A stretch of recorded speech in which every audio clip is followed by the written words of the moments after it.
کوئی ایسے نفوس قدسیہ ہیں جن کی بارگاہ میں جا کے کہتا ہوں یا ایتھا النفس المطمئنہ ارجعی الی ربک راضیۃ مرضیہ فادخلی فی عبادی وادخلی جنتی۔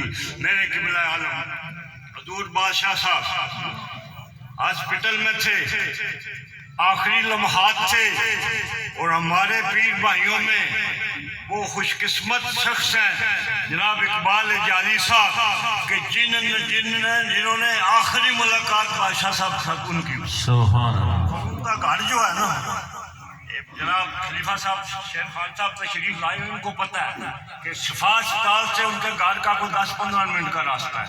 کہتے میں بادشاہ صاحب کی بارگاہ میں حاضر ہوا نا تو آپ دیکھ کے مجھے مسکرانے لگے اور کہتے ہیں اقبال صاحب خدا آپ پہ بھی، آپ کی اولاد پہ بھی خوبصورت فضل کرے، آج میں بڑا خوش ہوں، سبحان اللہ۔ آج میں بڑا خوش ہوں۔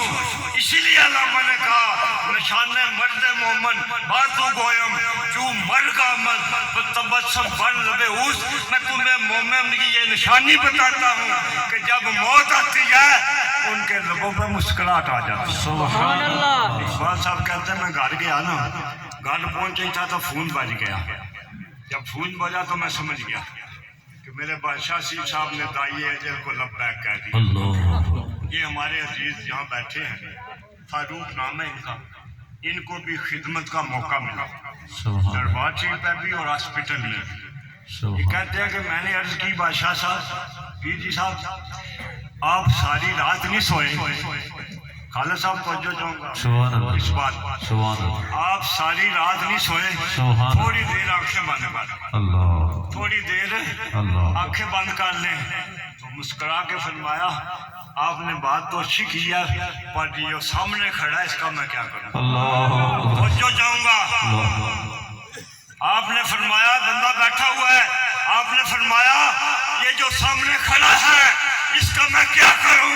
جب میں نے یہ بات سنی میرے عقیدے نے کہا، میرے وجدان نے کہا ارے وہ سامنے کون تھا؟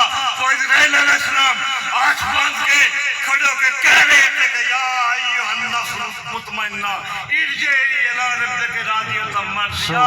بادشاہ صاحب نے دائی اجل کو لبیک کہہ دیا۔ خدا میری اور آپ کی حاضری پورے ہماری یہ غلامی۔ سبحان اللہ۔ نعرہ تکبیر، نعرہ